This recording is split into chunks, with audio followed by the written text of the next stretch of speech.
હૃદયરોગથી પીડાતા દર્દીઓને તેમની સારવાર અર્થે વડોદરા મહાનગરપાલિકા તરફથી સહાય ચેક આપવામાં આવે છે। તે વડોદરા મહાનગરપાલિકાની વડી કચેરી ખાતે 6 અરજદારોને કોર્પોરેશન તરફથી 50,000 રૂપિયાનો આર્થિક સહાયનો ચેકનું વિતરણ કરવામાં આવ્યું હતું।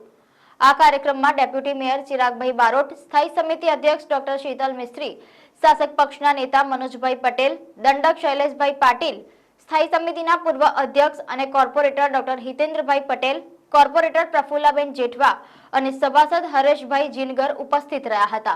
વડોદરા મહાનગરપાલિકા દ્વારા નાગરિકોને હૃદયરોગની બીમારીમાં જ્યારે શસ્ત્રક્રિયા કરાવવાની થાય ત્યારે આર્થિક સહાય રૂપિયા 50,000 સુધીની આર્થિક સહાય આપવામાં આવતી હોય છે। આ આર્થિક સહાય લેવા માટે આપણા વિસ્તારના કોર્પોરેટરનું સૂચન કરાવવાનું હોય છે।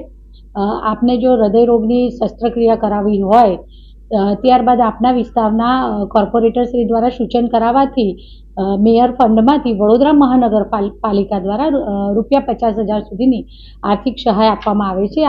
આજ રોજ આવા 6 જેમને હૃદયરોગની બીમારી દરમિયાન શસ્ત્રક્રિયા કરાવેલ એવા 6 નાગરિકોને આજે રૂપિયા 50,000 સુધીની સહાયના ચેક આપવા। આગામી સમયમાં જ્યારે બજેટની આખરીઓ પપાઈ રહ્યો છે, બજેટની સભા આવનાર છે, ત્યારે દરેક વિસ્તારના કાઉન્સિલરશ્રીઓ દ્વારા એમના વિસ્તારના સૂચનો અને નવું કંઈક ઉમેરો કરવો હોય જે નાગરિકોની સુવિધા માટે હોય, લોક કલ્યાણના વિષયને લઈને હોય કે શહેરના વિકાસની દિશામાં હોય, એટલે કાઉન્સિલરશ્રીઓ દ્વારા અવારનવાર મિટિંગો કરવામાં આવતી હોય છે।